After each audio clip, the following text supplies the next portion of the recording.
କୈଳାସ ପର୍ବତରେ ମାତା ପାର୍ବତୀ ପୂଜା ଅର୍ଚ୍ଚନା କରୁଥିବା ସମୟରେ ରାବଣ କୈଳାସ ପର୍ବତ ଆଡ଼କୁ ଆସୁଥିବାର ଦେଖିଲେ। ମାତା ପାର୍ବତୀ ଭଗବାନ ଶଙ୍କରଙ୍କୁ କହିଲେ, ହେ ପ୍ରଭୁ, ତୁମ ଏହି ଭକ୍ତଙ୍କୁ କୈଳାସ ଆସିବା ପାଇଁ ମନା କରନ୍ତୁ, ନଚେତ୍ କେବେ ନା କେବେ ମୋ କ୍ରୋଧାଗ୍ନି ଦ୍ୱାରା ଏହା ଭସ୍ମ ହୋଇଯିବ। ରାବଣ ଯେତେବେଳେ ବି କୈଳାସ ପର୍ବତକୁ ଆସେ, ମୁଁ କିଛି ନା କିଛି ଅସୁବିଧାର ସମ୍ମୁଖୀନ ହୋଇଥାଏ। ତେଣୁ ତାକୁ ବୁଝାଇ ଦିଅ ଯେପରିକି ଆଉ କେବେ କୈଳାସ ପର୍ବତ ଆଡ଼କୁ ନ ଆସେ। ଭଗବାନ ଶଙ୍କର ଜାଣିଥିଲେ ତାଙ୍କ ବରଦାନର ମର୍ଯ୍ୟାଦା ରଖିବା ପାଇଁ ମାତା ପାର୍ବତୀ ରାବଣକୁ କିଛି କହୁନାହାନ୍ତି। ମହାଦେବ ଚୁପଚାପ ନିଜ ସ୍ଥାନରୁ ଉଠି ବାହାରକୁ ଆସି ଦେଖିଲେ ରାବଣ ନନ୍ଦୀକୁ ହଇରାଣ କରୁଛି। ମହାଦେବଙ୍କୁ ଦେଖି ରାବଣ ପ୍ରଣାମ କଲା। ମହାଦେବ ରାବଣକୁ କୈଳାସ ଆସିବାର କାରଣ ପଚାରିବାରୁ ସେ ମହାଦେବଙ୍କୁ କହିଲା, ମୁଁ ଆପଣଙ୍କର ଦର୍ଶନ ନିମିତ୍ତ କୈଳାସ ପର୍ବତକୁ ଆସିଛି।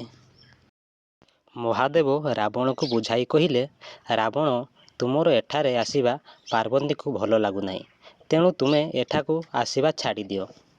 ରାବଣ କହିଲା, ମହାଦେବ, ଆପଣ ମୋତେ ବରଦାନ ଦେଇଥିଲେ ଯେ ମୁଁ କେବେ ବି କୈଳାସ ପର୍ବତକୁ ଆସିପାରିବି।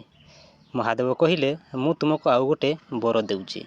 ତୁମେ ଯେତେବେଳେ ମୋର ସ୍ମରଣ କରିବ ମୁଁ ତୁମ ପାଖକୁ ଆସିଯିବି, କିନ୍ତୁ ତୁମେ କୈଳାସ ପର୍ବତକୁ ଆଉ ଆସିବ ନାହିଁ। ସମୟ ବିତିଗଲା ପରେ ହନୁମାନଜୀ ଲଙ୍କାକୁ ଜଳାଇ ଦେଲେ। ରାବଣ ଚିନ୍ତିତ ହେଲା, ଏହି ହନୁମାନ କିଏ? ସେ ଶିବ ମନ୍ଦିରକୁ ଯାଇ ପ୍ରାର୍ଥନା କଲା। ମହାଦେବ ପ୍ରକଟ ହେଲେ ଏବଂ ରାବଣ ପଚାରିଲା, ପ୍ରଭୁ, ଏ ହନୁମାନ କିଏ? ତାଙ୍କ ଲାଙ୍ଗୁଡ଼ରେ ଏତେ ଶକ୍ତି କେମିତି ଆସିଲା? ମହାଦେବ ହସି ଦେଇ କହିଲେ, ରାବଣ, ଏ ହନୁମାନ ମୋର ରୁଦ୍ର ଅବତାର ଏବଂ ତାଙ୍କ ଲାଙ୍ଗୁଡ଼ରେ ଶକ୍ତି ରୂପା ପାର୍ବତୀ ଅଛନ୍ତି, ସେଥିପାଇଁ ତାଙ୍କ ଲାଙ୍ଗୁଡ଼ ଏତେ ଶକ୍ତିଶାଳୀ। ମହାଦେବ ପୁଣି କହିଲେ, ତୁମର ଉଦ୍ଧାର ସମୟ ଆସିଗଲା, ତୁମେ ଶ୍ରୀରାମଙ୍କ ହାତରେ ମୋକ୍ଷ ପାଇବ। ଏହା ଶୁଣି ରାବଣ ଯୁଦ୍ଧ ପାଇଁ ପ୍ରସ୍ତୁତି ହେଲା ଏବଂ ଶେଷରେ ଶ୍ରୀରାମଙ୍କ ହାତରେ ମୋକ୍ଷ ପ୍ରାପ୍ତ କଲା। ଏହି କଥାରୁ ଆମେ ଜାଣିପାରିଲୁ ଯେ ହନୁମାନଙ୍କ ଲାଙ୍ଗୁଡ଼ ସାଧାରଣ ନୁହେଁ, ସେଥିରେ ମାତା ପାର୍ବତୀଙ୍କ ଶକ୍ତି ନିହିତ ଅଛି।